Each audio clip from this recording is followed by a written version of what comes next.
PM Shri പദ്ധതിയിൽ സംസ്ഥാന പൊതുവിദ്യാഭ്യാസ വകുപ്പ് ഒപ്പുവെച്ചിരിക്കുകയാണ്. ഇതുമായി ബന്ധപ്പെട്ട് ഒട്ടേറെ വിമർശനങ്ങളാണ് ചില കോണുകളിൽ നിന്ന് ഉയരുന്നത്.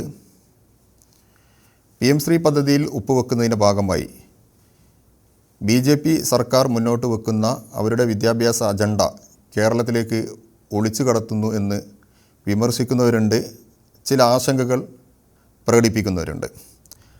അതേസമയം PM ശ്രീ പദ്ധതിയിൽ ഒപ്പുവെച്ചതിനെ മറയാക്കി സംസ്ഥാന സർക്കാരിനെതിരെയും പൊതുവിദ്യാഭ്യാസ വകുപ്പ് മന്ത്രി ശ്രീ വി ശിവൻകുട്ടിക്കെതിരെയും ആക്രമണം നടത്തി അതിലൂടെ രാഷ്ട്രീയ മുതലെടുപ്പ് നടത്താൻ പ്രതിപക്ഷം ശ്രമിക്കുന്നതും നമ്മൾ കാണുന്നുണ്ട്. ഈ പശ്ചാത്തലത്തിൽ PM ശ്രീയിൽ ഒപ്പുവെക്കുന്നതിൻ്റെ ഭാഗമായി BJPയും RSSും മുന്നോട്ട് വെക്കുന്ന അവരുടെ വിദ്യാഭ്യാസ അജണ്ട കേരളത്തിൽ നടപ്പാക്കുന്നു അല്ലെങ്കിൽ നടപ്പാക്കാനുള്ള നീക്കമാണ് ഇതിന് പിന്നിലെന്ന വിമർശനത്തിന് മറുപടി പറയുന്നതിന് വേണ്ടി, അതിൻ്റെ യാഥാർത്ഥ്യം എന്താണെന്ന് വ്യക്തമാക്കുന്നതിന് വേണ്ടി SCERTയുടെ ഡയറക്ടർ ഡോക്ടർ RK ജയപ്രകാശ് നമ്മോടൊപ്പമുണ്ട്. നമസ്കാരം സാർ. നമസ്കാരം സാർ. ഇന്ന് PM ശ്രീയിൽ പൊതുവിദ്യാഭ്യാസ വകുപ്പ് സെക്രട്ടറി ഒപ്പുവെച്ചു. അതുമായി ബന്ധപ്പെട്ടിട്ട് ഒരുപാട് ആശങ്കകളും പരാതികളും വിമർശനങ്ങളൊക്കെ ഉയരുന്നുണ്ട്. അതിനകത്ത് ഈ പദ്ധതിയെക്കുറിച്ച് വ്യക്തതയില്ലാതെ അല്ലെങ്കിൽ ഇതെന്താണെന്നുള്ളത് അറിയാതെ വിമർശിക്കുന്ന ആളുകളുണ്ട്. രാഷ്ട്രീയപരമായി സർക്കാരിനെതിരെ പൊതുവിദ്യാഭ്യാസ വകുപ്പിനെതിരെ ഒരു ആയുധം ആയി ഇതിനെ ഉപയോഗിക്കാൻ പറ്റുമെന്ന് നോക്കി ഈ വിമർശിക്കുന്ന ആളുകളുണ്ട്. അതിൻ്റെ പേരിൽ സമരപേക്കൂത്തുകൾ നടത്തുന്നവരുണ്ട്. സർ, അതുകൊണ്ട് തന്നെ എന്താണ് ഈ PM ശ്രീ പദ്ധതി? എന്താണ് സംസ്ഥാന പൊതുവിദ്യാഭ്യാസ വകുപ്പ് ഈ പദ്ധതിയിൽ ഒപ്പിടാണ്ടായ ഒരു സാഹചര്യം? ഒന്ന് ഇതിന് ഈ വിദ്യാഭ്യാസ മേഖലയിൽ സംസ്ഥാന സർക്കാരിൻ്റെ പ്രധാനപ്പെട്ട ഒരു വിഭാഗമായ SCERTയുടെ ഡയറക്ടർ എന്ന നിലയ്ക്ക് സാറിന് എന്താണ് പറയാനുള്ളതെന്ന് വിശദീകരിക്കാമോ?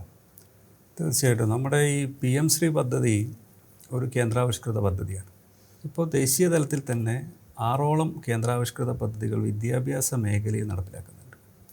അതിൽ 5 പദ്ധതി നമ്മുടെ പൊതുവിദ്യാഭ്യാസം, സ്കൂൾ എഡ്യൂക്കേഷൻ ആൻഡ് ലിറ്ററസി മേഖലയിലും, ഒരു പദ്ധതി ഉന്നത വിദ്യാഭ്യാസ മേഖലയിലുമാണ്. അപ്പോൾ ഈ 5 പദ്ധതിയിൽ PM ശ്രീ ഒഴികെ ബാക്കി 4 പദ്ധതിയും ഇപ്പോൾ കേരളത്തിൽ നമ്മൾ നടപ്പിലാക്കിക്കൊണ്ടിരിക്കുന്ന പദ്ധതിയാണ്. അതിൽ ഏറ്റവും വലിയ പദ്ധതി നമ്മുടെ സമഗ്ര ശിക്ഷ എന്ന് പറയുന്ന പദ്ധതി. രണ്ടാമത് വരുന്നത് PM പോഷനാണ്.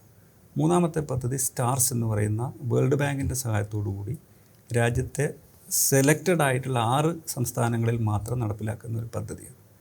പിന്നെ ഒന്ന് ന്യൂ ഇന്ത്യ ലിറ്ററസി പ്രോഗ്രാം എന്ന് പറഞ്ഞിട്ട് NILP എന്ന് പറയുന്ന ഒരു പദ്ധതിയാണ്. ഈ PM ശ്രീയും കൂട്ടിയാൽ 5 പദ്ധതികൾ നമുക്ക് സ്കൂൾ എഡ്യൂക്കേഷൻ ആൻഡ് ലിറ്ററസി മേഖലയിൽ നമ്മുടെ കേന്ദ്രാവിഷ്കൃത പദ്ധതിയായിട്ട് ഇപ്പോൾ നമ്മളുടെ മുമ്പിലുണ്ട്. നമ്മുടെ PM ഉഷ എന്ന് പറയുന്ന പദ്ധതി നമ്മുടെ ഉന്നത വിദ്യാഭ്യാസത്തിൻ്റെ ഭാഗമാണ്. അപ്പോൾ PM ഉഷയുടെ ഭാഗമായിട്ട് നമ്മളിപ്പോൾ പ്രവർത്തിച്ചു കൊണ്ടിരിക്കുകയാണ്.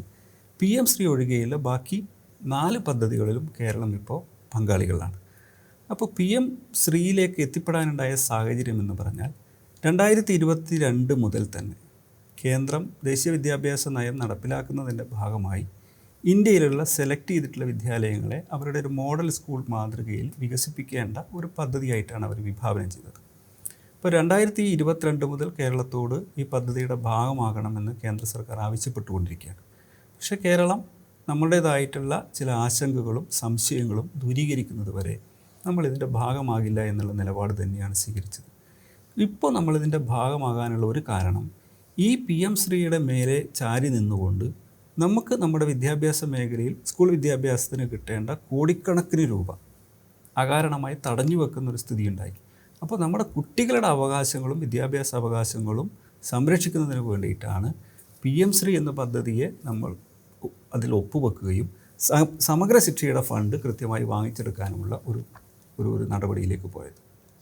സാർ, ഇപ്പം ഈ പദ്ധതിയിൽ ഒപ്പിട്ടുമായിട്ട് ബന്ധപ്പെട്ടിട്ട് വലിയ വിമർശനം ഉന്നയിക്കുന്ന മാധ്യമങ്ങൾ തന്നെയാണ് ഉച്ചഭക്ഷണത്തിന് ഉള്ള ഫണ്ട് സംസ്ഥാന സർക്കാർ കൊടുക്കുന്നില്ല, അതുകൊണ്ട് HMമാർ നെട്ടോട്ടോടുകയാണ്, അവർ കോടിക്കണക്കിന് രൂപയുടെ കടക്കണിയിലാണെന്ന് പറയുന്ന ഒരു ഇരട്ടത്തപ്പുണ്ട്. അതുപോലെ തന്നെ സ്കൂൾ യൂണിഫോമിനും SSKയുടെ ഫണ്ടാണ് കൊടുക്കുന്നത്. അതും കേന്ദ്ര ഗവൺമെൻറ്റിൻ്റെ വിഹിതം കൂടെ വരേണ്ടതാണ്. ഉച്ചഭക്ഷണ പദ്ധതിക്കും അങ്ങനെ തന്നെയാണ്. അപ്പം ഈ ഇരട്ടത്താപ്പ്, അതായത് സ്കൂൾ യൂണിഫോമുകൾ വിതരണം ചെയ്യുന്നില്ല, ആ സമയത്തിന് കൊടുക്കുന്നില്ല, അതിന് കോടിക്കണക്കിന് കുടിശ്ശിക വരുത്തുന്നു എന്ന് പറയുന്ന മാധ്യമങ്ങൾ തന്നെയാണ്, അല്ലെങ്കിൽ ആ പ്രതിപക്ഷം തന്നെയാണ് ഇത്തരം ഫണ്ട് കിട്ടുന്നതിനുള്ള മറ്റ് യാതൊരു മാർഗ്ഗമില്ലാതെ വന്ന സമയത്ത് സർക്കാർ ഇതിൽ ഒപ്പുവെച്ചതിന് വിമർശിക്കുന്നത്. അതിനെങ്ങനെയാണ് സാറ് കാണുന്നത്? തീർച്ചയായിട്ടും ഇത് ഓരോ സമയത്തും നമ്മുടെ മാധ്യമങ്ങൾ, ചില പ്രത്യേക രാഷ്ട്രീയ പാർട്ടികളൊക്കെ നമ്മൾ ഇത്തരത്തിലുള്ള കേന്ദ്രാവിഷ്കൃത പദ്ധതികളെയൊക്കെ അവരുടെ ആവശ്യത്തിനനുസരിച്ച് അവർ വ്യാഖ്യാനിക്കുന്നുണ്ട്. ഇപ്പോൾ ഏറ്റവും കൂടുതലായിട്ട് ആളുകൾ സ്നേഹിക്കുന്നത് കേരളത്തിൻ്റെ സിലബസിനെ സംരക്ഷിക്കുക എന്നുള്ളതാണ്. അത് നല്ല പോസിറ്റീവായിട്ടുള്ള ഒരു കാര്യമായിട്ട് നമുക്ക് എടുക്കാം. അതേസമയം തന്നെ കേരളത്തിൻ്റെ സിലബസിനെ, നമ്മുടെ സ്റ്റേറ്റ് സിലബസിനെ ഇകഴ്ത്താനും അതിൻ്റെ ഗുണമേന്മയില്ല എന്ന് വരുത്താനുമുള്ള പ്രചരണങ്ങളും ഒരു ഭാഗത്ത് ഇതേ മാധ്യമങ്ങൾ തന്നെ നടത്തുന്നുണ്ട്. പക്ഷേ ഈ ഒരു PM ശ്രീ വിഷയം വന്നപ്പോൾ യഥാർത്ഥത്തിൽ അതിനെ സംരക്ഷിക്കണമെന്നൊക്കെയുള്ള നിലപാട് വന്നു എന്നുള്ളതാണ്. ഈ PM ശ്രീ പദ്ധതി ഒപ്പിടുമ്പോൾ ഉണ്ടാവുന്ന ഒരു പ്രധാനപ്പെട്ട വിമർശനമായിട്ട് ആളുകൾ ഉന്നയിക്കുന്നത് ദേശീയ വിദ്യാഭ്യാസ നയം നടപ്പിലാക്കേണ്ടി വരും എന്നുള്ളൊരു ക്ലോസിനെ സംബന്ധിച്ചാണ്. അതിൽ തന്നെ ആളുകൾ വിമർശനം ഉന്നയിക്കുന്നത് നമ്മുടെ കേന്ദ്രത്തിലുള്ള സിലബസ് കേരളത്തിലെ വിദ്യാലയങ്ങളിൽ അടിച്ചേൽപ്പിക്കപ്പെടുമെന്നുള്ളതാണ്. യഥാർത്ഥത്തിൽ ഇതൊരു വസ്തുതാവിരുദ്ധമായിട്ടുള്ളൊരു വിമർശനമാണ്. ഇതിനെക്കുറിച്ച് അറിയാത്തത് കൊണ്ടായിരിക്കും ഇത് പറയുന്നുണ്ടാവുക. നമ്മുടെ ദേശീയ വിദ്യാഭ്യാസ നയത്തിൽ തന്നെ അതിൻ്റെ ക്ലോസിൽ കൃത്യമായിട്ട് പറയുന്നുണ്ട്, സംസ്ഥാനങ്ങൾക്ക് അവരുടേതായിട്ടുള്ള സിലബസ് രൂപീകരിക്കുവാനുള്ള എല്ലാ സ്വാതന്ത്ര്യവും കൊടുത്തിരിക്കുന്നു എന്നുള്ളത്. ഇത് കേരളത്തിലുള്ള ഇപ്പോൾ വർഷങ്ങളായിട്ട് നടന്നുകൊണ്ടിരിക്കുന്ന ഒരു പ്രവർത്തനം വിശദീകരിച്ചാൽ ക്ലിയർ ആവുമെന്നാണ് ഞാൻ വിചാരിക്കുന്നത്. നമ്മുടെ ഹയർ സെക്കൻഡറി വിദ്യാലയങ്ങൾ ആരംഭിച്ചത് മുതൽ 95-ന് ശേഷമാണ് ആരംഭിക്കുന്നത്. അന്ന് മുതൽ ഈ നിമിഷം വരെ നമ്മൾ NCERTയുടെ പുസ്തകങ്ങൾ ഉപയോഗിക്കുന്നുണ്ട്, SCERTയുടെ പുസ്തകങ്ങൾ ഉപയോഗിക്കുന്നുണ്ട്. NCERTയുടെ 44 ടൈറ്റിൽ പുസ്തകങ്ങൾ ഇപ്പോഴും നമ്മൾ ഉപയോഗിച്ചുകൊണ്ടിരിക്കുകയാണ്. SCERTയുടെ 80 ടൈറ്റിലുകൾ ഇപ്പോഴും ഉപയോഗിച്ചുകൊണ്ടിരിക്കുകയാണ്. ഇങ്ങനെ മിക്സഡ് ആയിട്ടാണ് ഹയർ സെക്കൻഡറിയുടെ പാഠ്യപദ്ധതിയെ നമ്മൾ രൂപീകരിച്ചത്. അപ്പോൾ എല്ലാ വർഷവും കേരള SCERTയും ദേശീയ തലത്തിലുള്ള NCERTയും തമ്മിലുള്ള ഒരു എഗ്രിമെൻറ്റിൻ്റെ ഭാഗമായിട്ടാണ് ഈ പുസ്തകം നമുക്ക് കൈമാറ്റം ചെയ്യുന്നത്. ആ പുസ്തകത്തിൽ എന്ത് പഠിപ്പിക്കണമെന്ന് ആ ഒരു എഗ്രിമെൻറ്റിൻ്റെ ഭാഗമായി നമ്മൾ വെക്കാറേയില്ല. ഏത് ചാപ്റ്റർ വേണമെങ്കിലും നമ്മൾ പഠിപ്പിക്കാം, ഏത് ചാപ്റ്റർ വേണമെങ്കിൽ ഒഴിവാക്കാം. അതിന് എല്ലാ തരത്തിലുള്ള ഫ്രീഡവും സംസ്ഥാന കരിക്കുലം കമ്മിറ്റിക്കുണ്ട്, SCERTക്കുണ്ട്. ആ രീതിയിലാണ് ഇപ്പോൾ നമ്മൾ മുന്നോട്ട് പോകുന്നത്.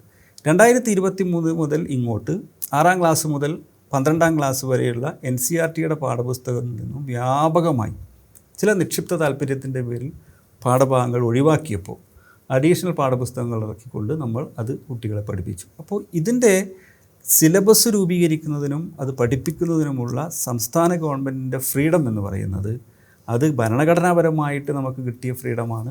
ആ ഫ്രീഡം തന്നെ ഇപ്പോഴുമുണ്ട്. അതുകൊണ്ട് ഇത് PM ശ്രീയിലേക്ക് നമ്മൾ ഒപ്പിടുന്നത് വഴി എല്ലാ തരത്തിലുമുള്ള കേന്ദ്ര സിലബസും അവരുടേതായിട്ടുള്ള പ്രത്യേക നിക്ഷിപ്ത താല്പര്യങ്ങളും കേരളത്തിലേക്ക് അടിച്ചേൽപ്പിക്കാൻ പോവുകയാണെന്നുള്ള വിമർശനത്തിൽ യാതൊരു കഴമ്പുമില്ല. ഇപ്പോൾ സാറ് പറഞ്ഞ അഡീഷണൽ പാഠപുസ്തകത്തിൻ്റെ കാര്യം പറഞ്ഞു. ഈ NCERT അവരുടെ പാഠപുസ്തകത്തിൽ നിന്ന് വെട്ടിമാറ്റിയത് യുക്തീകരണ പ്രക്രിയയുടെ ഭാഗമായിട്ടും കോവിഡ് കാലത്തെ ഈ ക്ലാസ്സുകൾ സമയം ഇല്ല എന്നുള്ളതിൻ്റെയൊക്കെ പേരിൽ അവർ വെട്ടിമാറ്റിയതും കൂട്ടിച്ചേർത്തതും 2 രീതിയിലാണ്. അതായത് കുറേ ഭാഗങ്ങൾ വെട്ടിമാറ്റുന്നു, ചിലതൊക്കെ അവർ കൂട്ടിച്ചേർക്കുന്നു. ഇത് ചെറിയ ഒരു സബ്ജക്റ്റുകളൊന്നുമല്ലല്ലോ. പ്രത്യേകിച്ച് ഗാന്ധിവധം വെട്ടിമാറ്റി, ബാബരി മസ്ജിദിൻ്റെ തകർച്ച, മുംബൈ കലാപം, നോട്ട് നിരോധനം, അതുപോലെ തന്നെ പരിണാമ സിദ്ധാന്തം ഇങ്ങനെ നമ്മളൊക്കെ വർഷങ്ങളായി ഇവിടെ പഠിപ്പിച്ചു വന്ന നമ്മളെപ്പോഴും പറയുന്ന പുതിയ തലമുറ സയൻസ് ടെമ്പറുള്ളവരാക്കി മാറ്റണം എന്നാണ്. ശാസ്ത്രീയ വിദ്യാഭ്യാസത്തിൻ്റെ മുന്നിൽ ശാസ്ത്രീയതയും പുരോഗമന സ്വഭാവമാണ്. ഇത് രണ്ടുമാണ്. അതുപോലെ ചരിത്ര യാഥാർത്ഥ്യങ്ങൾ, ഇതെല്ലാമാണ് നമ്മൾ NCERT വെട്ടിമാറ്റിയത്. അതിന് പിന്നിലെ ഒരു ഹിന്ദുത്വ അജണ്ടയുടെ ഭാഗം തന്നെയാണ്, RSSൻ്റെ വിദ്യാഭ്യാസ പരികല്പനയുടെ ഭാഗം തന്നെയാണ്. അതാണ് കേരളം. ആ പുസ്തകങ്ങളാണ്, ആ വെട്ടിമാറ്റിയ ഭാഗങ്ങൾ പുതിയ ബുക്കുകൾ ഉണ്ടാക്കിയിട്ടാണ് നമ്മൾ ഇവിടെ പഠിപ്പിക്കുന്നത്. അതായത് കൂട്ടിച്ചേർക്കൽ പുസ്തകം ബഹുമാനീയ മുഖ്യമന്ത്രിയാണ് അതിൻ്റെ പ്രകാശനം നിർവഹിച്ചത്. അതുപോലെ തന്നെ മറ്റൊരു പ്രതിരോധമായിരുന്നു ഇന്ത്യക്ക് പകരം ഭാരതം എന്ന് കൊണ്ടുവന്നപ്പം ഭാരതമല്ല ഇന്ത്യ എന്ന് തന്നെ കേരളത്തിൽ പഠിപ്പിക്കും. ഗവർണറുടെ അധികാര പരിധിയെക്കുറിച്ച് ഏറ്റവും അവസാനം നമ്മൾ പഠിപ്പിക്കുന്നു. ഇതല്ല യഥാർത്ഥത്തിലുള്ള പ്രതിരോധം എന്ന് പറയുന്നത്. ഇത്തരത്തിലുള്ള ഒരു പ്രതിരോധം തീർക്കുന്ന സംസ്ഥാന സർക്കാരിനെയും പൊതുവിദ്യാഭ്യാസ വകുപ്പിനെയും അതിന് നേതൃത്വം കൊടുക്കുന്ന പൊതുവിദ്യാഭ്യാസ മന്ത്രിയെയും യഥാർത്ഥത്തിൽ ആക്രമിക്കാനുള്ളൊരു ആയുധമായി പ്രതിപക്ഷം ഈ PM ശ്രീയെ ഉപയോഗിക്കല്ലേ? തീർച്ചയായിട്ടും. നമ്മൾ ദേശീയ വിദ്യാഭ്യാസ നയത്തെ അതിന് 2 ആംഗിളിൽ വെച്ചുകൊണ്ട് അതിനെ അനലൈസ് ചെയ്യണമെന്നാണ് എനിക്ക് തോന്നിയിട്ടുള്ളത്. ഇപ്പോൾ സ്വാതന്ത്ര്യാനന്തര ഭാരതത്തിൽ 2020 ദേശീയ വിദ്യാഭ്യാസ നയം ആദ്യത്തേതൊന്നുമല്ല. 68 വിദ്യാഭ്യാസ നയം ഉണ്ടായിരുന്നു, 86 വിദ്യാഭ്യാസ നയം ഉണ്ടായിരുന്നു. പിന്നെ 2020 വിദ്യാഭ്യാസ നയം വന്നു. ഈ വിദ്യാഭ്യാസ നയത്തെ ഒരു വിശകലനം ചെയ്യേണ്ടത് 2 ആംഗിളിൽ നിന്നുകൊണ്ടാവണമെന്നാണ് എനിക്ക് തോന്നുന്നത്. ഒന്ന് അതിൻ്റെ രാഷ്ട്രീയ ഭാഗം എന്നുള്ളത്, രണ്ടാമത് ഇത് മുന്നോട്ട് വെക്കുന്ന അക്കാദമികമായിട്ടുള്ള സാങ്കേതിക വശങ്ങളുണ്ട്. ഈ രാഷ്ട്രീയ ഭാഗം നമ്മൾ 2020 വിശകലനം ചെയ്യുമ്പോൾ അത് കൃത്യമാണ്, അത് വ്യക്തമാണ്. അത് ഹൈന്ദവ രാഷ്ട്രീയത്തിലൂന്നിയ ഒരു പ്രത്യയശാസ്ത്രത്തിൻ്റെ നടപ്പിലാക്കലാണ് ഈ രാജ്യത്ത്. അതിൽ ആർക്കും യാതൊരു സംശയവും ഈ രാജ്യത്തില്ല. അത് നമ്മൾ കൃത്യമായി ആ രാഷ്ട്രീയ പാഠം നമ്മുടെ ആളുകളെ പഠിപ്പിച്ചുകൊണ്ടിരിക്കുകയാണ്. അതിൻ്റെ തെളിവാണ് നേരത്തെ സൂചിപ്പിച്ചതുപോലെ 2023 ശേഷം ബാബറി മസ്ജിദിൻ്റെ കാര്യമായാലും ഗാന്ധി വധമായാലും ഗുജറാത്ത് കലാപമായാലും മുഗൾ രാജവംശത്തെ ഇല്ലാതാക്കുന്നതും അല്ലെങ്കിൽ അതിനെ ഒഴിവാക്കുന്നതും ഇപ്പോൾ പുതുതായിട്ട് NCERT പുതുതായി പരിഷ്കരിച്ചിറക്കിയ പാഠപുസ്തകങ്ങളിലെല്ലാം വേദങ്ങളുടെ സൂക്തങ്ങൾ വെച്ചുകൊണ്ട് ആ പാഠഭാഗങ്ങൾ തുടങ്ങുന്നതും ഒക്കെ അതിൻ്റെ ഭാഗമാണ് എന്നുള്ളത് നമുക്കിപ്പോൾ മനസ്സിലാവുന്നുണ്ട്. പക്ഷേ രണ്ടാമത്തെ ഭാഗം കൂടി നമ്മൾ വിശദമായിട്ട് തന്നെ വിശകലനം ചെയ്യേണ്ടത് അത് ഒരു നയത്തിൻ്റെ ടെക്നിക്കലായിട്ടുള്ള ഭാഗങ്ങളാണ്, സാങ്കേതികപരമായിട്ട് ഉള്ള ഭാഗങ്ങളാണ്. ആ സാങ്കേതികപരമായിട്ടുള്ള കാര്യങ്ങളെ സംബന്ധിച്ച് നമ്മൾ കൂടുതൽ ആഴത്തിൽ ചർച്ച നടത്തേണ്ടതാണ്. 68-ലും 86-ലും വന്നിട്ടുള്ള ചില അവർ മുന്നോട്ട് വെച്ചിട്ടുള്ള നിർദ്ദേശങ്ങൾ കേരളത്തിൽ പിന്നീട് നടപ്പിലാക്കേണ്ടതായി വന്നു. പക്ഷേ 68-ലും 86-ലെയും നയങ്ങൾ എന്ന് പറയുന്നത് കുറച്ചും കൂടി വിശാലമായ ഭാരതത്തിൻ്റെ ഭരണഘടനാ ലക്ഷ്യങ്ങളെയും കൂടി ഉൾക്കൊള്ളുന്ന നയങ്ങളായിരുന്നു. പക്ഷേ ഈ നയത്തിൻ്റെ ഭാഗം എന്ന് പറയുന്നത് കൃത്യമായ രാഷ്ട്രീയ ഒരു അജണ്ടയുടെ ഭാഗമാണ്. അതുകൊണ്ട് ആ രാഷ്ട്രീയ അജണ്ട കേരളത്തിൽ നടപ്പിലാക്കില്ല എന്ന് തീർത്തും പറഞ്ഞിട്ടുള്ള ഒരു സർക്കാരാണ് കേരളം ഭരിക്കുന്നത്. അതുകൊണ്ട് അതിൻ്റെ ഭാഗമാണ് NCERTയുടെ ദേശീയ തലത്തിലുള്ള മീറ്റിങ്ങിൽ അവിടെ പങ്കെടുത്തുകൊണ്ട് 20ഓളം സംസ്ഥാന മന്ത്രിമാർ പങ്കെടുത്തു. കേന്ദ്രത്തിലുള്ള നമ്മുടെ വിദ്യാഭ്യാസ വകുപ്പ് മന്ത്രി അത് അധ്യക്ഷം വഹിച്ചൊരു മീറ്റിംഗ് ആയിരുന്നു. ആ മീറ്റിങ്ങിൽ തന്നെ NCERT ചെയ്യുന്ന ഇത്തരത്തിലുള്ള അക്കാദമിക വിരുദ്ധമായ നടപടികളെ തുറന്നു കാട്ടി സംസാരിച്ചത് കേരളത്തിൻ്റെ ബഹുമാനപ്പെട്ട വിദ്യാഭ്യാസ വകുപ്പ് മന്ത്രിയാണ്. ആ രീതിയിൽ ആ അക്കാദമിക പ്രതിരോധം ഉയർത്തിയ ഇന്ത്യയിലെ ഏക സംസ്ഥാനം കേരളമാണ്. അപ്പോൾ ഇന്ന് വരുന്ന വിമർശനങ്ങൾ യഥാർത്ഥത്തിൽ അന്ന് ആരും ഉന്നയിക്കാനുണ്ടായിരുന്നില്ല എന്നുള്ളതാണ്. ഈ പാഠഭാഗങ്ങളൊക്കെ മാറ്റിയപ്പോഴും കേരളത്തിൽ ഈ പറയുന്ന കാര്യങ്ങൾ അക്കാദമികമായി ഉയർത്തിയത് നമ്മുടെ ഇടതുപക്ഷ സർവീസ് സംഘടനകളും വിദ്യാഭ്യാസ വിചക്ഷണവും മാത്രമാണ്. അപ്പോൾ ഈ ഇന്ന് കാണുന്ന ആവേശമൊന്നും യഥാർത്ഥത്തിൽ അന്ന് ഉണ്ടായിരുന്നില്ല എന്നുള്ളതാണ് വസ്തുത. ഇപ്പോൾ ഇന്ത്യയിലിപ്പോൾ നിലവിൽ 2 സംസ്ഥാനങ്ങൾ ഒഴികെ ബാക്കി എല്ലാ സംസ്ഥാനങ്ങളും ഇതിൻ്റെ ഭാഗമായി കഴിഞ്ഞു. അതിൽ ഒന്ന് തമിഴ്നാടാണ്, ഒന്ന് വെസ്റ്റ് ബംഗാളാണ്. ബാക്കിയുള്ള കോൺഗ്രസ് ഭരിക്കുന്ന സംസ്ഥാനങ്ങളൊക്കെ ഉണ്ടല്ലോ, ആ സംസ്ഥാനങ്ങളൊക്കെ ആദ്യമേ ഇതിൻ്റെ ഭാഗമായിട്ടുള്ള സംസ്ഥാനങ്ങളാണ്. അത് രാജസ്ഥാനുണ്ട്. ഇപ്പോൾ കർണാടകത്തിൽ അവർ പുതിയ കാര്യങ്ങളൊക്കെ ചെയ്യുമെന്ന് പറയുന്നു. പക്ഷേ അവർ ആ PM ശ്രീ കരാറിൽ നിന്നും ഇപ്പോഴും പിന്നോട്ട് പോയിട്ടില്ല. അപ്പോൾ അതുകൊണ്ട് അതുമാത്രമല്ല, ഈ പറയുന്ന NCERT ഇത്തരത്തിലുള്ള വലിയ അക്കാദമിക വിരുദ്ധ നടപടികളെടുത്തപ്പോൾ ഇന്ത്യയിലുള്ള ഒരു സംസ്ഥാനങ്ങളിലും അതിന് ബദൽ പാഠപുസ്തകങ്ങൾ ഉണ്ടാക്കാനോ ഇത് നമ്മൾ പഠിപ്പിക്കില്ല എന്ന് പറയാനോ ഒരു സംസ്ഥാനത്തെ വിദ്യാഭ്യാസ വകുപ്പും പറഞ്ഞതായിട്ട് നമുക്ക് എന്തായാലും അറിവില്ല. അപ്പോൾ അതുകൊണ്ട് ഏതെങ്കിലും തരത്തിൽ ഈ പറയുന്ന ഹിഡനായിട്ടുള്ള അജണ്ടയെ, ആ അജണ്ട പാഠപുസ്തകത്തിനുള്ളിലൂടെയോ കരിക്കുലത്തിൻ്റെ ഭാഗമായോ കേരളത്തിൻ്റെ പൊതുവിദ്യാഭ്യാസ മണ്ഡലത്തിലേക്ക് കൊണ്ടുവരാൻ യാതൊരു തരത്തിലും നിലവിലുള്ള വിദ്യാഭ്യാസ വകുപ്പും അതിനെ നയിക്കുന്ന ഭരണകൂടവും തയ്യാറാവില്ല എന്നുള്ളത് ജനങ്ങൾ മനസ്സിലാക്കേണ്ട ഒരു വസ്തുതയാണ്. ആ പ്രതിരോധം യഥാർത്ഥത്തിൽ ഒരു വിദ്യാഭ്യാസ പ്രതിരോധമാണ്. അത് പഠിപ്പിച്ചുകൊണ്ടേയിരിക്കും. അതിനു വേണ്ടിയിട്ടുള്ള ശ്രമങ്ങളാണ് യഥാർത്ഥത്തിൽ നമ്മൾ നടത്തിക്കൊണ്ടിരിക്കുന്നത്.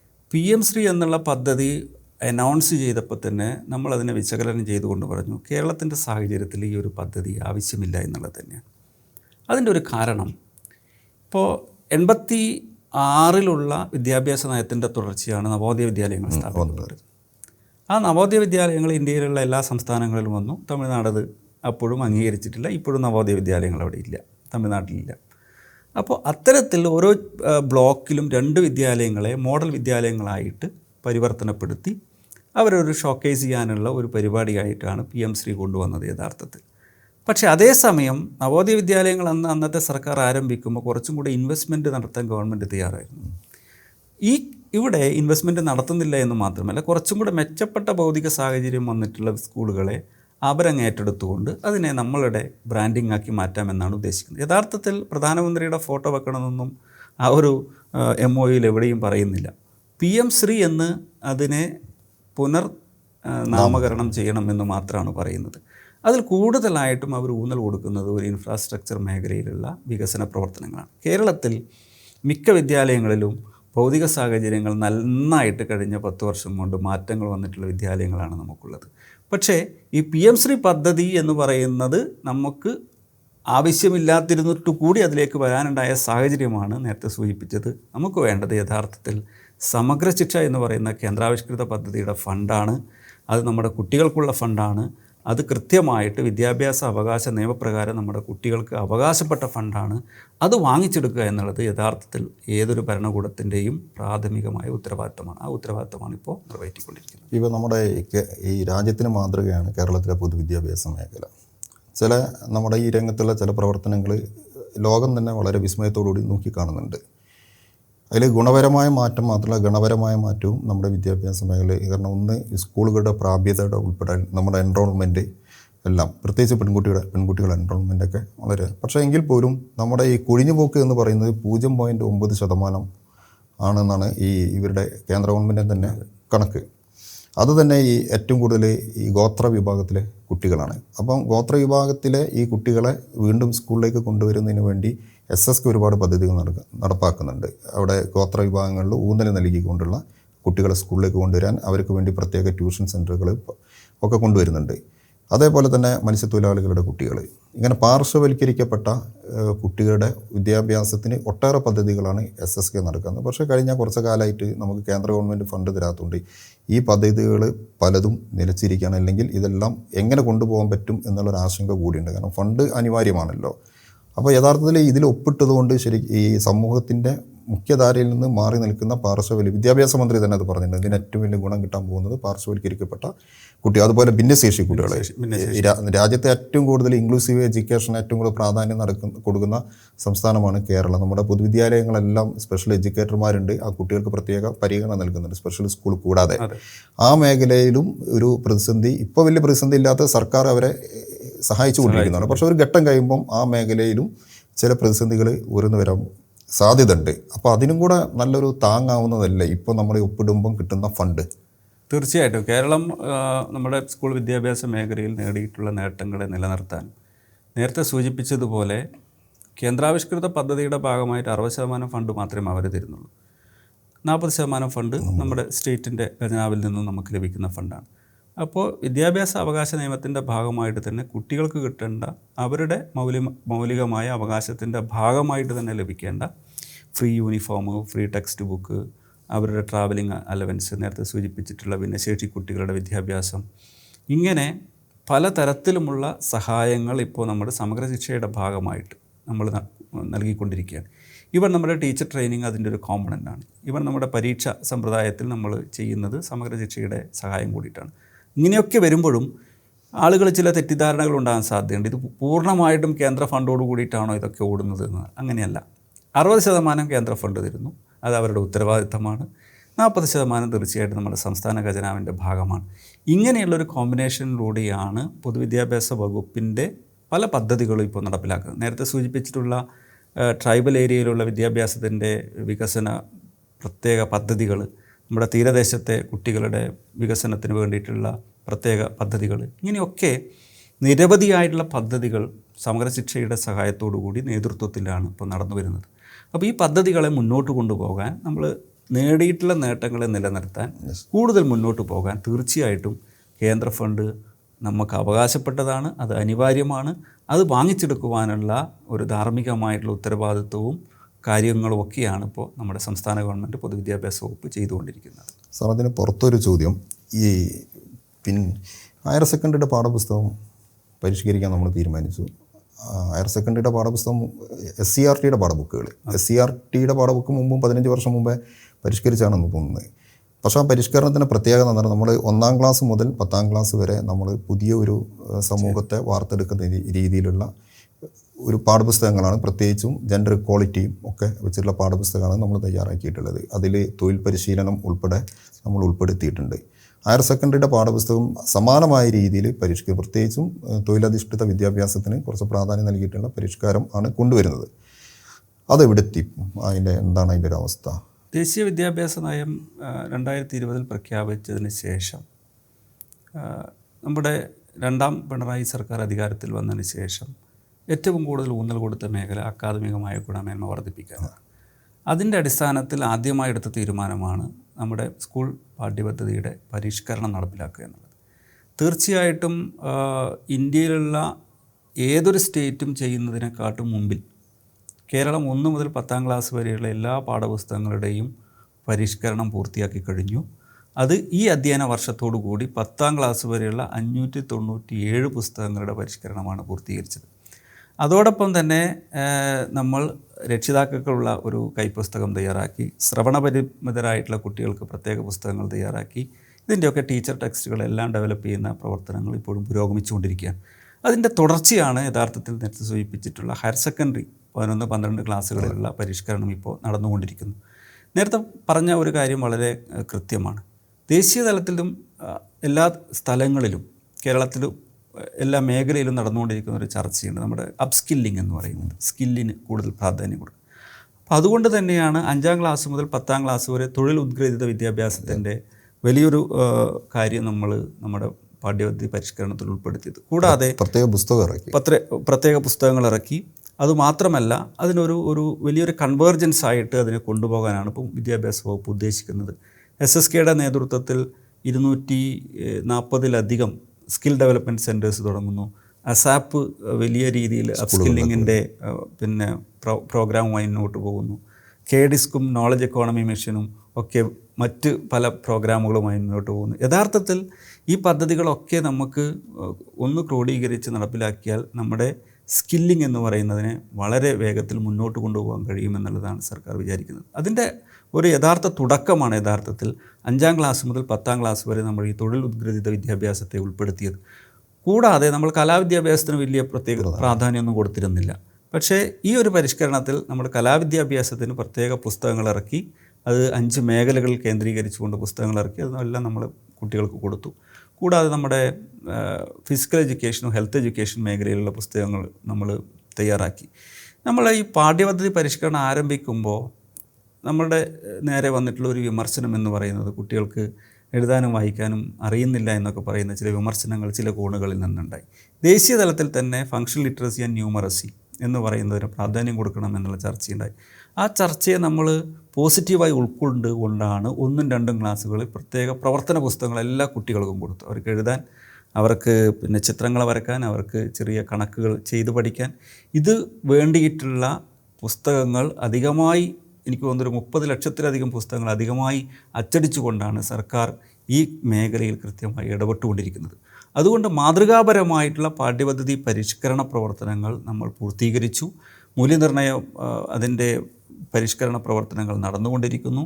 എല്ലാ രീതിയിലും വരും വർഷങ്ങളിൽ ഇതിൻ്റെയൊക്കെ ഗുണഫലങ്ങൾ നമുക്ക് ലഭിക്കുമെന്നുള്ള സാഹചര്യത്തിലാണ് PM ശ്രീ പോലുള്ള അനാവശ്യ വിവാദങ്ങൾ ഉണ്ടാകുന്നത് എന്നുള്ളത് തീർത്തും ഖേദകരമായിട്ടുള്ള ഒന്നാണ്. Okay, thank you sir.